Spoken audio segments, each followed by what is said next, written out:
अपना मानना है कि हमारा कॉन्स्टिट्यूशन, हमारा जो संविधान है, जो हमारा सबसे सेक्रेड टेक्स्ट है, वो आर्टिकल 1 में साफ तौर से कहता है कि हमारा नाम इंडिया भी होगा, हमारा नाम भारत भी होगा। ये जो मोदी जी और जो संघ वाले लोग हैं, ये लगातार हमारे संविधान के साथ खिलवाड़ करना चाहते हैं। इनको दिक्कत है बाबा साहेब के संविधान से। मैं पहली बात ये बोलना चाहती हूँ।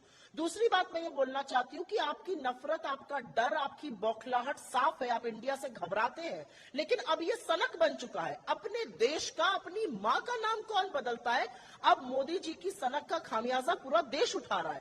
और एक चीज मैं पूरे दावे के साथ कहना चाहती हूँ कि चाहे पेट्रोल की महंगाई हो, चाहे टमाटर हो, चाहे आटा हो, चाहे रसोई गैस हो, ये सब इंडिया में भी महंगे हैं और भारत में भी महंगे हैं। इंडिया की भी रूह कांप गई मणिपुर देखकर, भारत की भी रूह कांप गई। इंडिया ने भी आर्थिक असमानता झेली है, भारत ने भी झेली। और अडानी का महाघोटाला, जिस पर पर्दा डालने की सारी कोशिश की जा रही है और उससे ध्यान हटाया जा रहा है, वो इंडिया और भारत दोनों जगह हुआ है।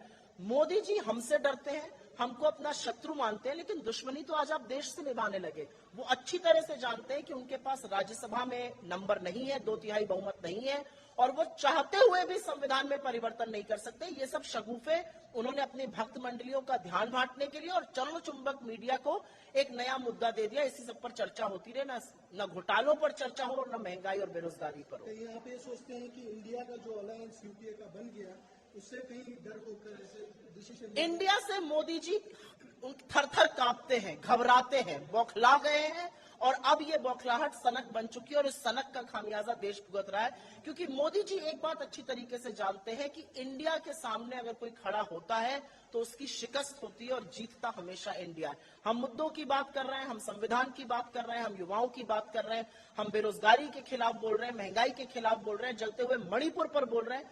मोदी जी किन बातों की चर्चा करते हैं? धन्यवाद।